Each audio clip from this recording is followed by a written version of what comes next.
We'll see. I don't know.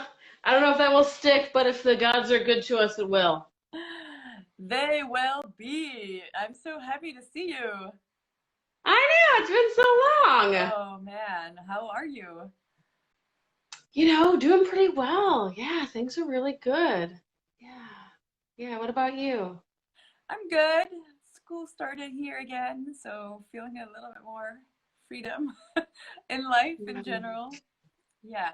Yeah. Um, yeah, I brought you on here today to have a chat about you, particularly about topics in motherhood, entrepreneurship, and your spiritual practice, and how that helps you get through life in general, but also this time with the pandemic going on. Um, Yeah. so I should introduce you first.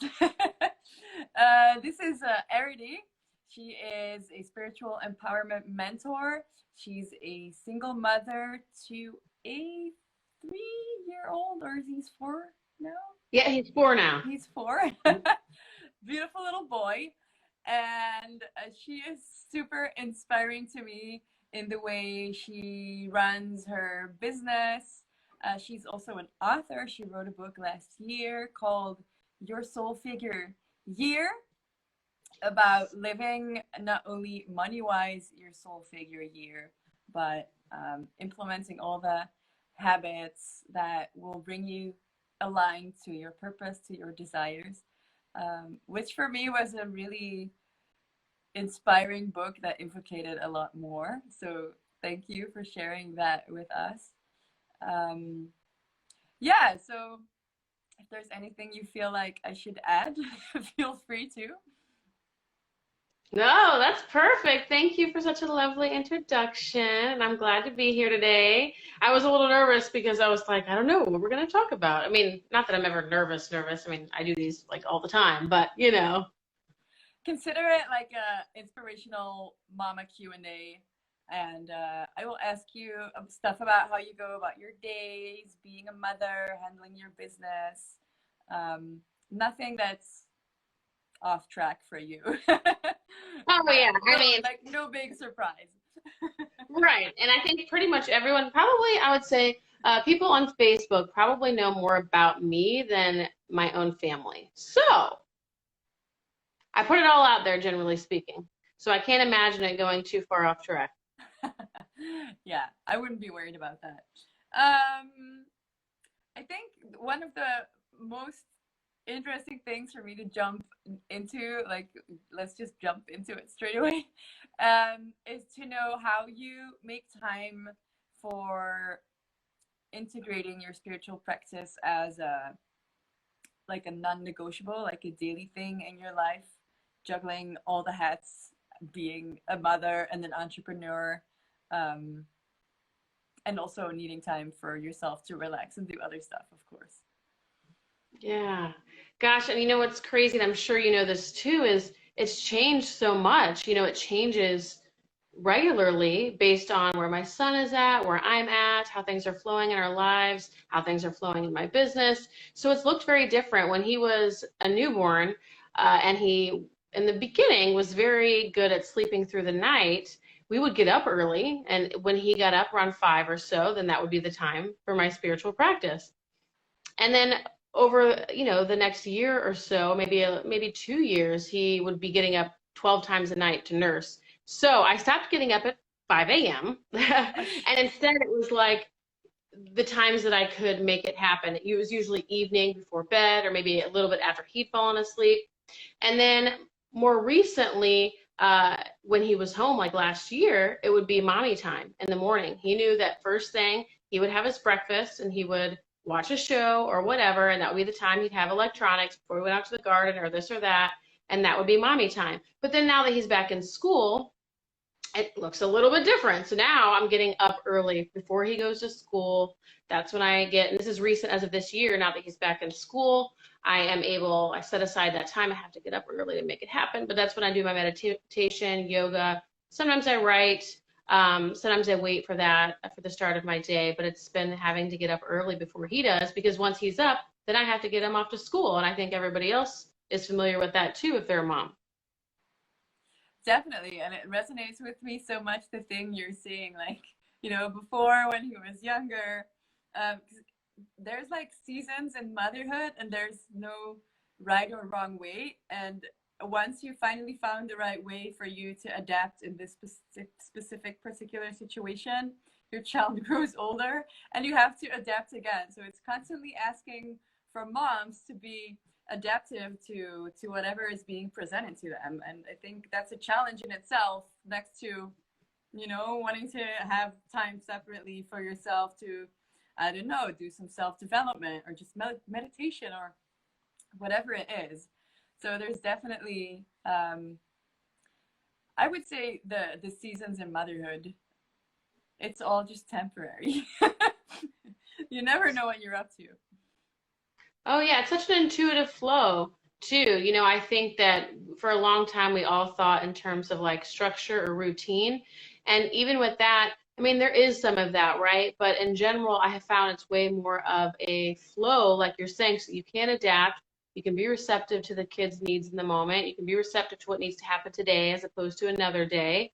And you follow the flow, right? It's like the organic rhythm or unfolding of a day that feels more like rhythmic or just natural as opposed to that regimented version of a structure or a routine that I feel like so many moms used to live by that. Like that was the way, Definitely. right? 80 parenting, that was their way to like make it all happen. And I feel like we're, as we become more conscious, we're realizing, well, maybe that forcing isn't exactly the way to go, or it doesn't really feel that good. So now we're like, oh, we can live in the moment, but we all know we kind of go to bed at the same time, or like bath happens at a similar time each day or whatever. And it feels much more natural, I think, doing it that way, as opposed to like those regimented schedules that I know some moms attempt to keep. And does having your own business, running your own business, help you integrate that in a more seasonal way, like cyclical way, also to be able to more like ride the waves instead of have that regimen? It does and it doesn't. In some ways, it actually, I get that little old drive in me to be like, push, go, you got to do this, right? That little voice still comes. Like, I know at some point, well, I would imagine at some point that voice dissipates or dissolves, and it may not. But I still get that sometimes where it's like, oh, this has got to happen. These things have to happen, or I got to make this call, or whatever, right? Whether it's business or life. And I'll get that. And then that's my sign that, oh, wait, like this is the time to, that's not the time to push on the gas like we usually think it is. It's the time to lean off the gas and then be like, okay, stepping into more of that flow. Now, I say that while I've also learned, as you know, to like run my business in a very different way where it is much more rhythmic and such an organic flow, but I still get that little voice that like wants it to be different and then I have to relax into it. So that's still very much present for me. I'm just making them more aligned choice. Old habits are hard to break. Like they keep Old habits challenging us. die hard.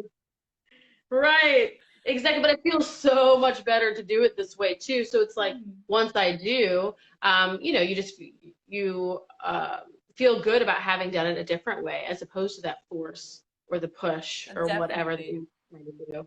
I heard a really nice thing last week in a podcast of Catherine Zankina. She said, when the universe throws you a curveball, it's not a sign that you're not doing well, that you're not aligned. It's simply the universe also giving you bumpers to keep you on your track, like to check if you're still aligned with where you're going.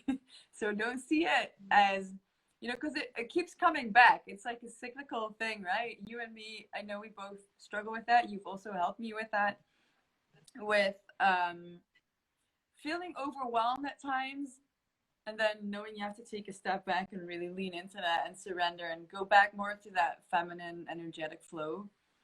So that was a really nice reminder for me. Like, it doesn't mean I'm doing bad if I feel like I'm off track again, like, oh, again, like I'm feeling burnout. It's more of a reminder of where you're going and where you're at. Oh yeah, like you said, I think as humans we tend to see things as like bad or wrong. Something's happening, something's wrong. And then in truth, like you said, when we're growing in awareness, we're like, oh, that's just my reminder to get back on track, or that's just my redirection. That's my opportunity to realign. Oh, you start to see how things are truly opportunities as Yeah, opposed to problems. beautiful. And what does your spiritual practice look like? So you wake up in the morning to Yeah. So I get up early and then I love when it's dark. I don't know if anybody else, I mean, it's weird because I'm not like one of those nocturnal people where it's like I want to be up all night. I don't like that, but mm, I do love early morning. And not that I've always done it. There was a good period of time, like I said, where I was sleep deprived and I wasn't doing it. But here we are, and I just feel a deeper connection spiritually, like that spiritual communion or nourishment can really be felt. And so I get up early enough to where, the sun isn't up. And lately it's just a few yoga poses. Sometimes it's a stronger practice depending on like, especially if I'm feeling the need to sort of be like sloth-like and I'm feeling like not enough fire, then I know that that's my sign to have a stronger practice to get that flame going, get that burn going, bring in some of that fire energy, even though it's like the very last thing I want to do when I'm in that zone, but it's like the thing that I need. Or sometimes it's more yin, like this month when I hit my cycle, I'm like, I just don't want like the stronger practice. And so much more of a yin flow where it was very receptive and just like literally one pose for 5 minutes and then another pose for 5 minutes. And then I'll do a meditation afterwards, whether it's Shavasana or like a seated meditation. And that's really where, I feel like I've been resting in lately, like those two things. Like I said, sometimes I write, which I do love writing, but lately I've just been trying to create that spaciousness. So sometimes I'll save that for the beginning of my workday. And lately too, actually, I forgot to mention, I've been taking a bath. My sister got me this amazing bath bar. oh god. I don't know if you've seen those, but yeah, you can put it in your bath. And so then I'll write or even do my beginning of my workday, like emails or graphics or whatever, in the bath. Oh my god. It's seriously Amazing. amazing. Yes. So it's been very deeply healing for me. All these beautiful early morning practices have been so nourishing and so healing for me. And if you wake up early, I imagine you go to bed early as well. Yeah, I usually go to bed with my son, and that's the hard part. I know you and I have talked about that before Mm, because a lot of people look forward to the end of their day. That way they can have that time to themselves and yeah, feel like they got some kind of me time or nourishment or whatever. And so that's been a little bit of a sacrifice. But what's interesting is I'm finding that I'm way more nourished by getting up early and making sure I'm in bed enough to get up early. Way more nourished by that than like staying up to like scroll on Facebook or watch a show. I feel ya. Yeah. It is, and mostly in the evenings I feel very tired also and don't really get anything off of my hands anymore. So is it really worth it? I don't know. Right. Right. Yeah, usually isn't. It usually isn't worth it to me to stay up. And for how long have you been practicing yoga? Ooh, let's see. Oh man. I would say this is my best guess, 2013, 2014. Then it was very casual though. You go to a class and at the time I was like still drinking and stuff on the weekends and I'd show up to yoga class, the next morning like, ugh. And Hungover. then it Oh, became what? You too? yeah. Yes. Back in the I days, girl. back in the day. It was good while it lasted. Uh But yeah, it's evolved to where it was actually a very strong practice there for a few years, like right before my son and then after my son having gone to yoga teacher training. But I would say it slowed down some. There was a good 2 years there where I was like, or maybe a year and a half, where I was like going through my shit and just like meh, like I was kind of I needed to take space from all of it for a while, so I did, and then having reintegrating yoga back into my life. But again, it's a much more natural flow now too. It's not like hyper regimented. Awesome. And what did the practice of yoga, so not only the postures, but you did a teacher training, so you know about the philosophy and all that. What did it bring to you mostly? Wow. Probably a greater awareness of myself. I would say first and foremost, a greater awareness of myself. And then it was interesting because it was such a tiny detail. Well, there were so many things, but there was this one tiny detail that you would think is like nothing, right? But it was like we talked about tapas, that fire Mm-hmm. within the body, mind, spirit, or whatever. And it could be metaphorical, it could be real, whatever, however people want to take it. But what I realized is, that, they were sort of alluding to this idea that tapas is required for alchemy, for transformation, for change. And so realize that tension, that fire is what's required for us to make big shifts in our lives. And I think sometimes we think that, if it requires a little tension or requires a little burn or a little fire, that we think something's wrong, like going back to that idea. But then when I saw that, it sort of helped me realize, like, oh, like the fire is what brings about the transformation. Like that's a worthwhile energy. And again, it's not a bad thing or a problem or whatever. And it was such an interesting, such a tiny little revelation. But now, like as an example, when I was feeling more depressed and stuff, about maybe a year and a half ago or so, I was like, I need more fire, like, and still ongoing. I have to bring that into my life every day to make sure that it's kind of pulling me out of the thick of things. It's like getting the, energy burning, more movement, things like that, or even Ayurveda, hot foods, spicier foods, pickles, stuff like that. It's so interesting because, like you said, like in that particular moment, that really small part really spoke to you, and it's like you can keep going forever and still find new, like not new because you've gone through it before, but the particular stages you're going through in life will make you see something remarkable in the things you're studying. So that is for me Absolutely. super interesting because the philosophy is like it's not like you learn and you apply, but you really you go as you live to learn how to implement that philosophy. Oh, Yeah. absolutely. Yeah. And so what was the most meaningful thing for you? For me, um, good question. I like that you're asking me questions as well. um, for me, the minute I discovered yoga philosophy, I dove right into the gunas, into sattvic living. And up to this day, I think because I was in a really bad moment when I found yoga. Hey, Rainy, I see someone I know is watching. Um, but yeah, for me, that has been one of my major guidelines. Like, how can I move more toward a sattvic life without being too judgmental toward myself for not being in that space yet? Because then it becomes a dogma. Then it's not, it takes away the nonviolence, which is also another thing. I started doing Bikram yoga when it was Mm. still called that way. It's hot yoga now in 2013. And I remember the teachers saying things like, because there you have a mirror and the room was packed with people, like stuff you couldn't even imagine anymore this day and age. And I remember the teacher saying, like, uh, uh, do no harm, but take no shit. And don't compare yourself to others. You're right where you need to be. And I was like, wow, that was like mind blowing for me at the time. I was really young, so I think I was like 25. That was my first yoga class, and I was super impressed with all the people in the room being there like already half an hour before even the class would start. Like, oh my god, these people are so like I will never get there. Like that's the first thing. Um, yeah, the first experience I had. So I think the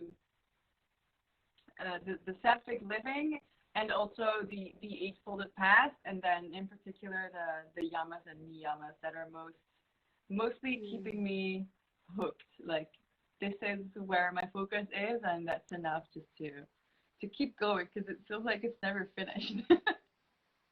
Yeah. Oh, it sure does. It feels so ongoing and eternal. And yet the philosophy of yoga is like so nourishing and deeply fulfilling, like just experiencing it or learning it or whatever was some kind of, because people can kind of give even like teaching or learning something a bad rap, like whether it's, reading a book or listening to something. But at the end of the day, that's all energy. And just listening to the philosophy of yoga in and of itself and learning those philosophies starts to change you, at a deep, even cellular level. Definitely.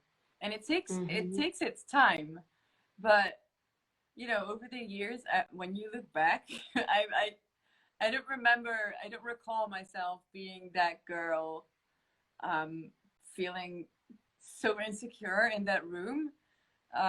So yeah, the practice has definitely changed me on a deep level in a good way. Transformative, the least to say. Yes, and I like how too you talked about how, and it kind of keeps going back to that, where we don't have to be so rigid and dogmatic with something. It can be so intuitive and natural and flowy or even effortless for just in the moment.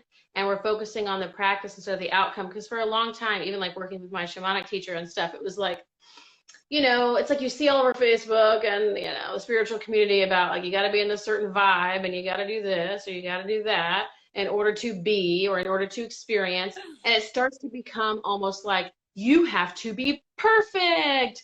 Be perfect, and then you can have everything you want. But if you're not, then you're not getting shit. You're not So, spiritual enough. right.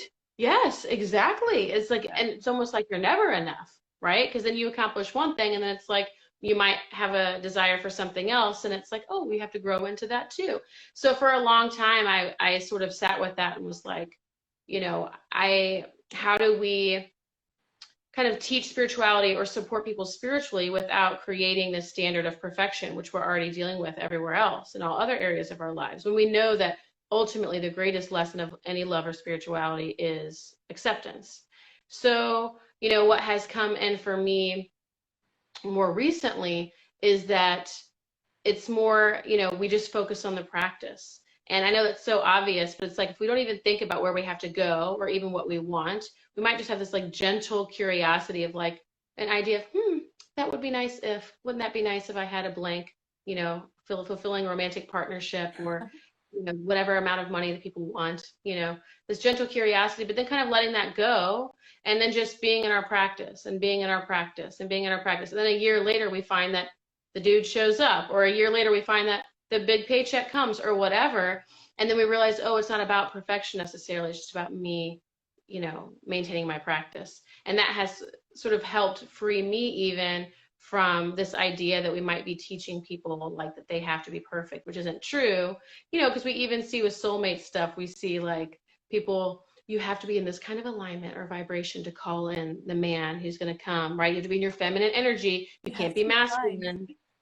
Right, you have to be aligned. Right, has all these things. And I'm like, how dogmatic again are we being when we're supposed to be like, right? Spirituality is supposed to be more open and expansive, but again, we're creating more rules and standards. And it's like, even when I was doing a reading for a gal the other day, I'm like, I want to let you know, like, even though this is showing up in the cards, you can have a man right now. He might not be at the level you want him, though. That's all right. We can learn and grow with people, right? We can expand into love with people, and maybe they aren't going to be the dude that is like our highest, like in alignment with our highest self, but are we, right? So it's like we can still have love, but it might look a little realer than our dream man or whatever. And it's like, but if you want that dream man, then focus on your practice, he will eventually come in. But right now, live your life. And if you find a dude and you want him to be involved in your life, and if he's not perfect, and even if you're not, all right, you can learn and grow into love with him too. Like no matter which way you go, it's going to be all right, kind of thing. I love that. I love that you're sharing that, because I think there's a truth indeed in the whole spiritual community trying to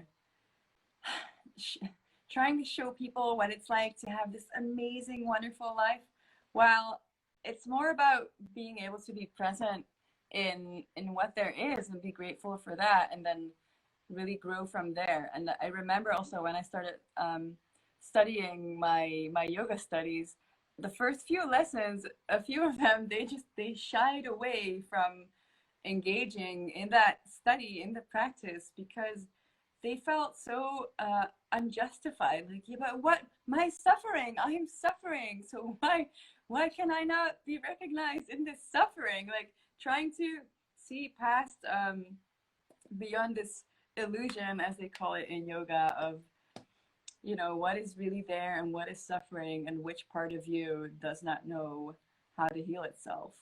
And that for me is where, yeah, the growth lies in the whole practice of yoga. So thank you for sharing. Yeah, such a good conversation. I spoke with some of your friends. Amazing. They were very what's the English word? Very positive about you. Really nice experiences they shared. And I heard you talk before about the relationships with other people around you. How do you make sure you go for what you want to achieve, because you're really trying to come from a place of sustainability? You know, you're a single mom, you have many hats to wear, and that not sabotaging the connection you have with the people around you, because we can be in hustle mode, like the patriarchy we grew up in is all about, you know, we have to reach our goals and we have to keep going. And even if you're a mom, you have a child to take care of and mouths to feed. How do you build what you're building, what you're trying to achieve? And I'm not only referring to your business, but your wholeness as a woman, without taking away that what actually nourishes you. Gosh, it's so beautiful. Well, first of all, even you're asking my friends to share what they did and being able to be privy to those answers, which I hadn't initially even thought would be the case. You know, I thought it might end up being private or whatever, but it was such a gift and an opportunity to hear people reflect on me in such a real, raw, authentic way. It was probably one of the greater gifts of my life. And I'm not even kidding you. So it's just wild that it happened that way, because it's a situation where you weren't looking like people if people feel like they have to give praise, then you know it's kind of inauthentic. And if it's gossip, then you kind of know it's going to be inauthentic because people will embellish or make it extra or whatever. But the fact that it was such like an authentic share, like you created the space for whatever needed to come up, I was like, wow, you know, it was just so incredible. So I first had to share that. Like I'm like, however everyone can get that opportunity, I want that for everybody. Um, but then to answer your question, to be honest, in a lot of ways, it has affected my relationships.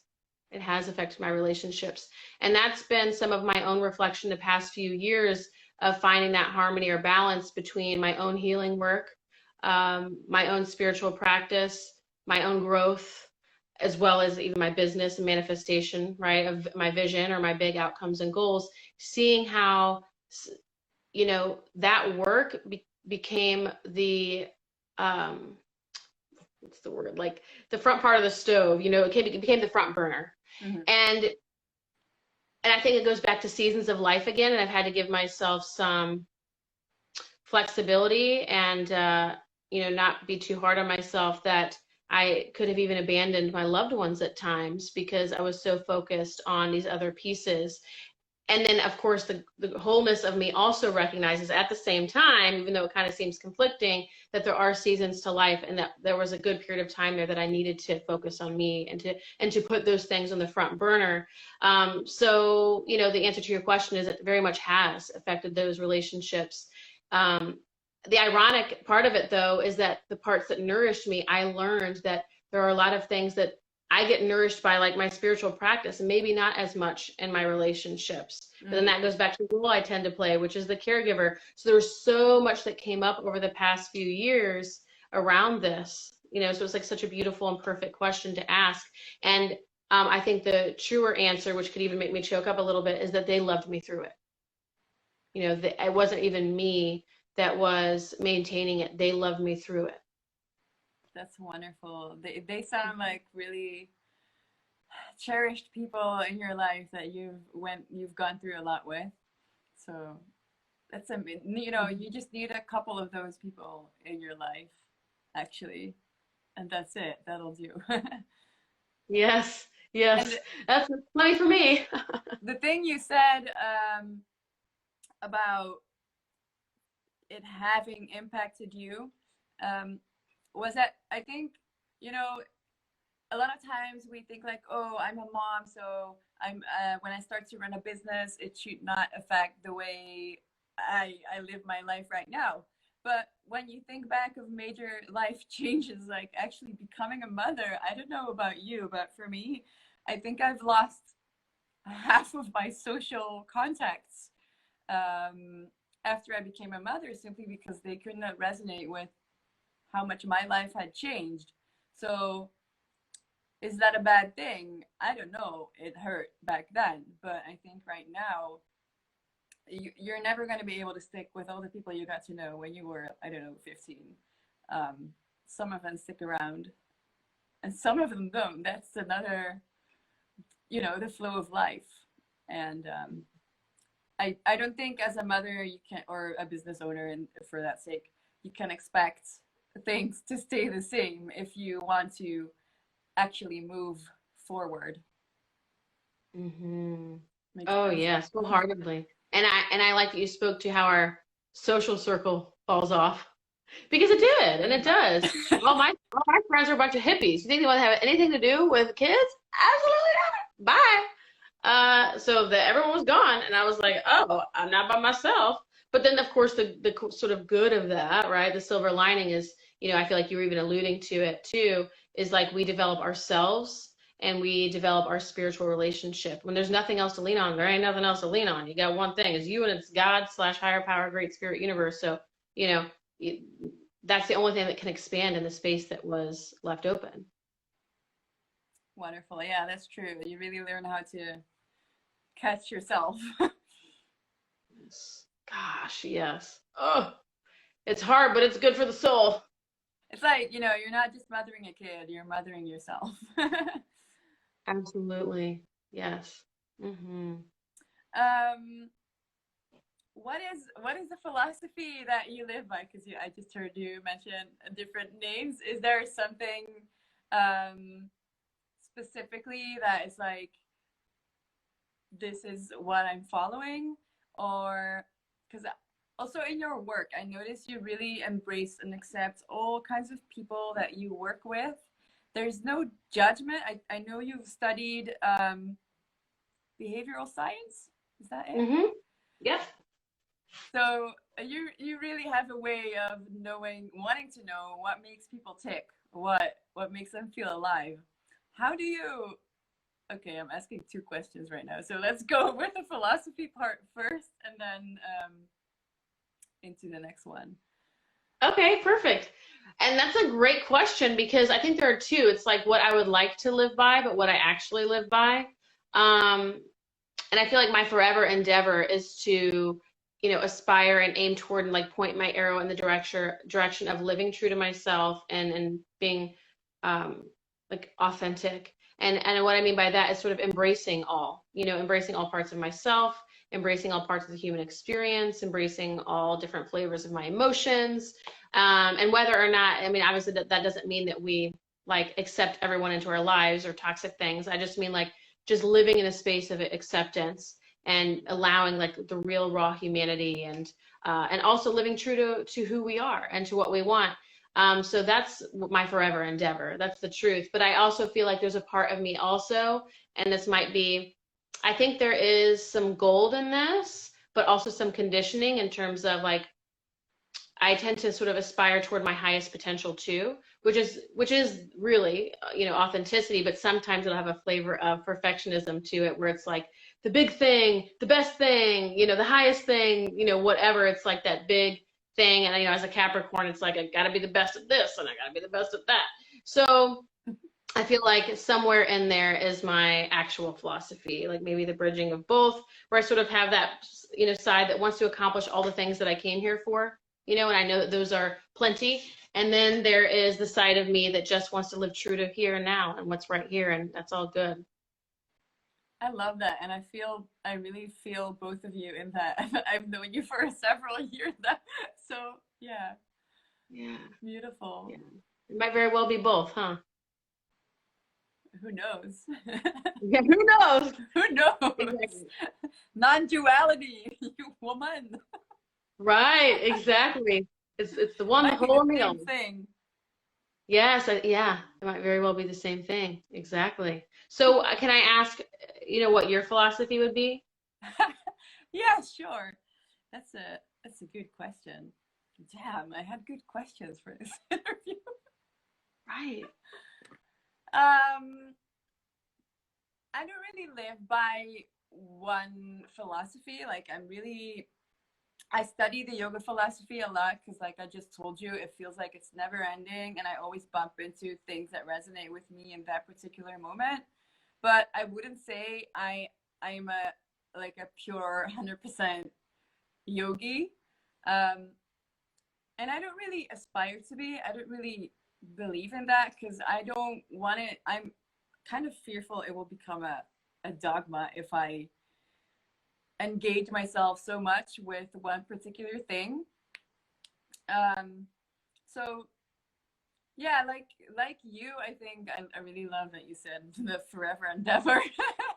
Would be living most true to myself and trying to really um, move toward that vision that I have, living somewhere that is not the Netherlands because I don't go really well with the climate here.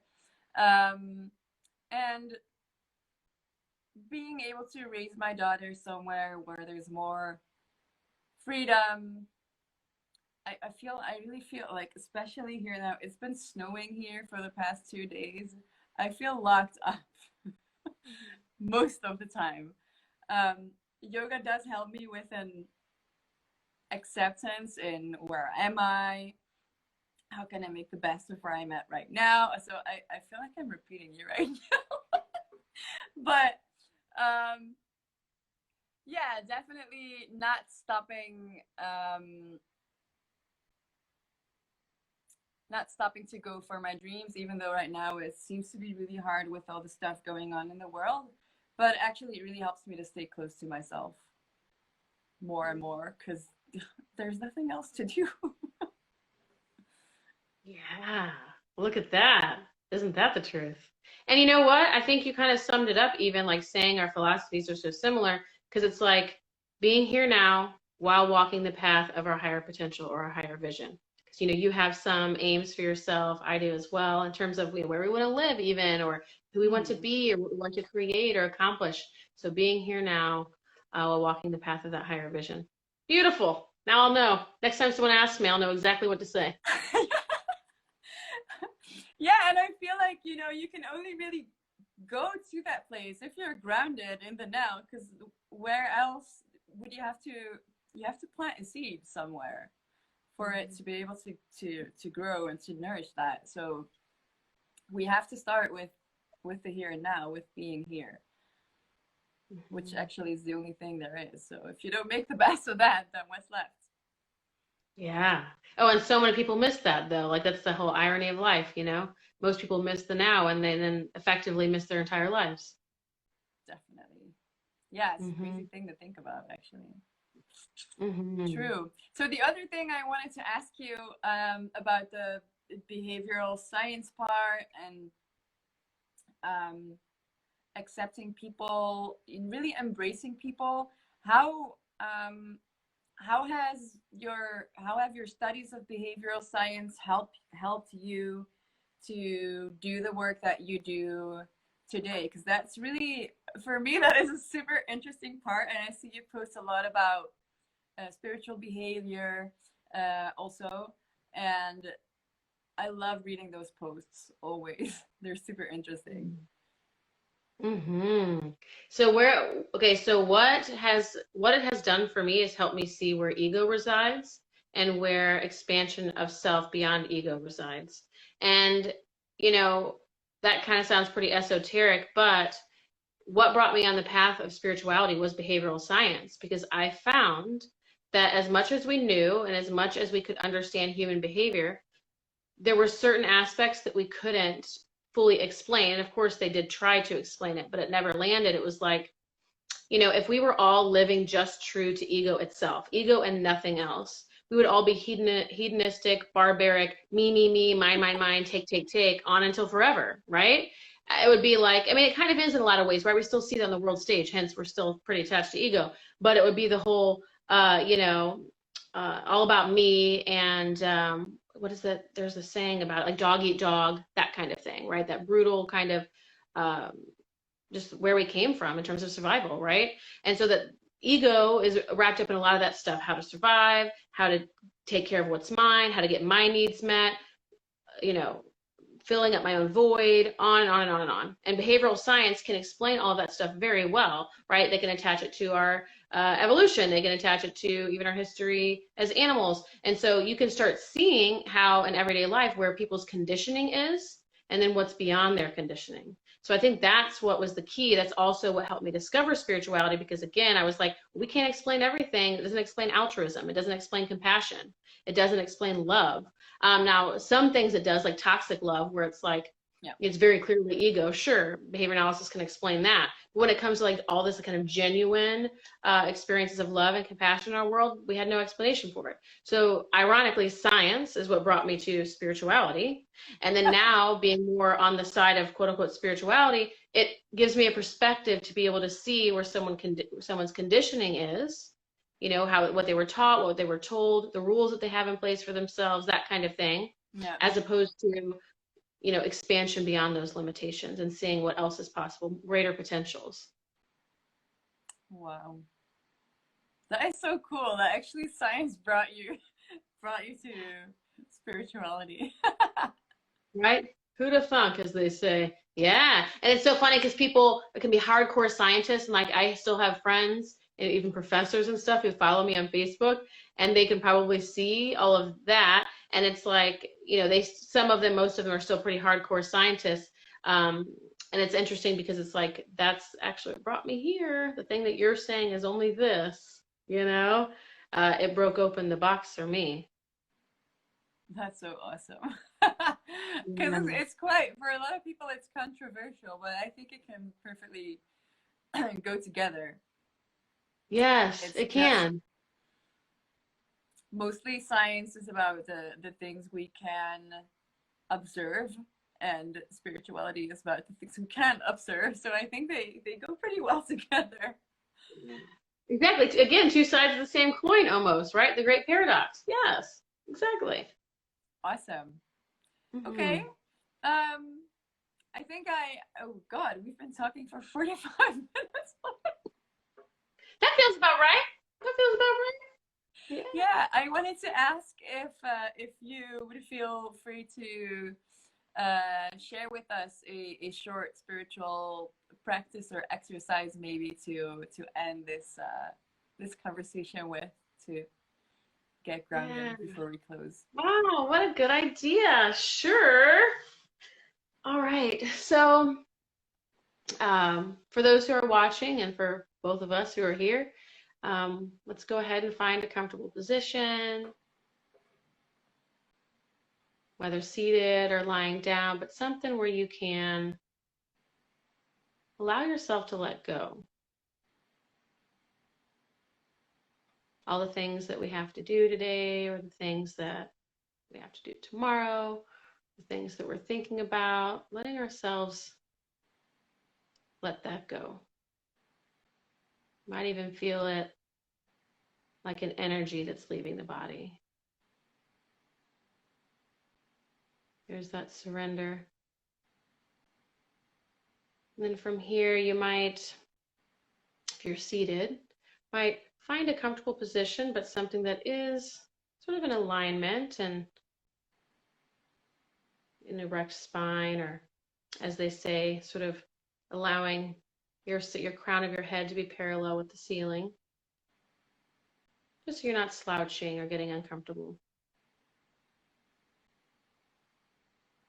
And then from here, I invite you to take just a few deep cleansing breaths.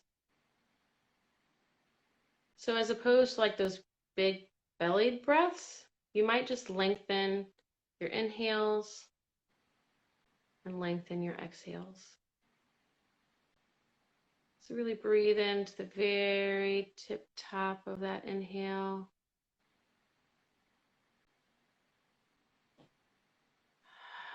And exhale, releasing to the very bottom of the exhale.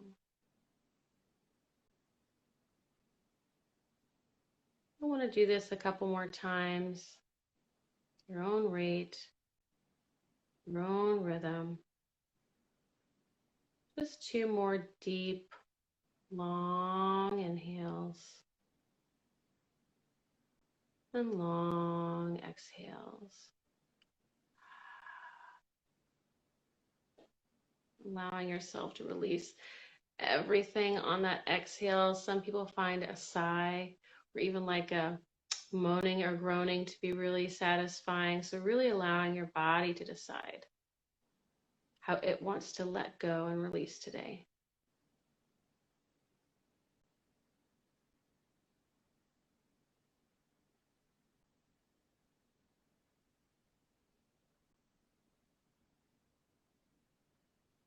Now allowing your breath to return to its natural flow, its natural rhythm. We'll take a few moments just to enjoy the space you've created for yourself today. Some people like to have their palms up to the ceiling, resting on their knees. Some people, like me, like to place a hand over my heart. Some people also place a hand on their belly. It's really up to you.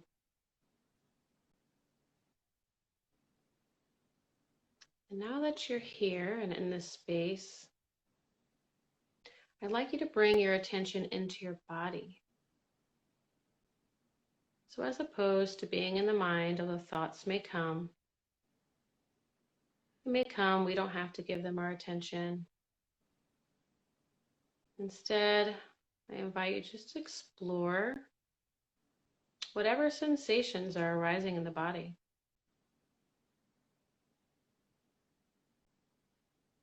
Stillness or peace. Maybe you feel energy flowing or moving. Maybe you feel an uncomfortable sensation or a holding back or a contraction.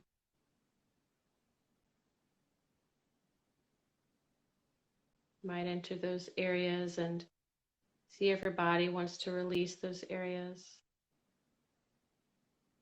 You can make a simple request for that to happen, or you just bring your gentle awareness onto those parts, and sometimes they open up on their own.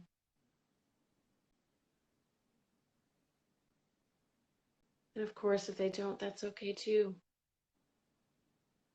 We all get to be here now.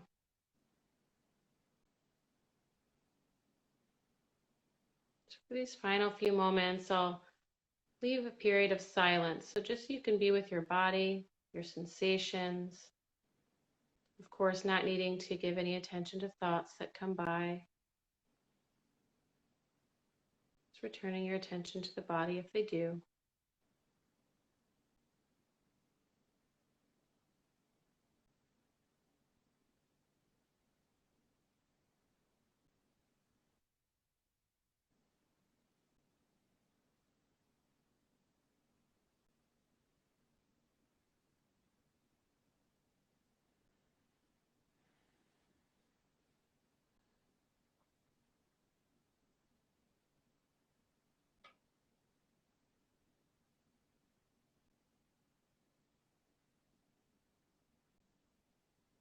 Now calling back your attention, bringing yourself back into your room, your full awareness into your body right now. All the parts of your body making contact with the earth or another hard surface. Orienting yourself back to your position, whether seated or lying down. Remembering the outside of your body and this live stream that you're watching or participating in. And then when you're feeling ready, you can open your eyes and join us again.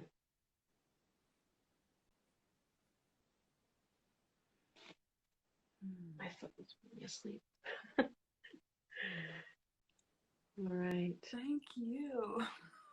Yeah, just an opportunity to be with ourselves. We don't do it enough, I don't think, and so might as well create the space for it. So thank you for doing that, for opening Thank up you. that I feel so peaceful invitation. right now. Oh, good. Yay. Ah, that was wonderful. Yeah. Thank you. Thank you Mm-hmm. so much for being here now with us. Where can people find you if they want to know Oh, more? yeah. Great question. So yeah, if you don't know me or haven't followed my work before, you catch this some other time. I tend to hang out a lot on Facebook, so you can find most of my work there. I write more than I take photographs, so that's primarily why. But you can find me there. You can find me on my website, erritygreen.com. I also have an amazing program out right now. It's called Spirit Woman, and it's to nurture your true nature and your highest potential. So you can check out those details if it calls to you. But otherwise, make a new friend on Facebook, and I am here on Instagram every now and again, like today. So thank you, Debbie. Woohoo! Thank you so much for being here. I loved it. Yes, thank you. Thanks. Have a great afternoon, sis. Yes, you as well. Good night. Good night. Bye. Bye.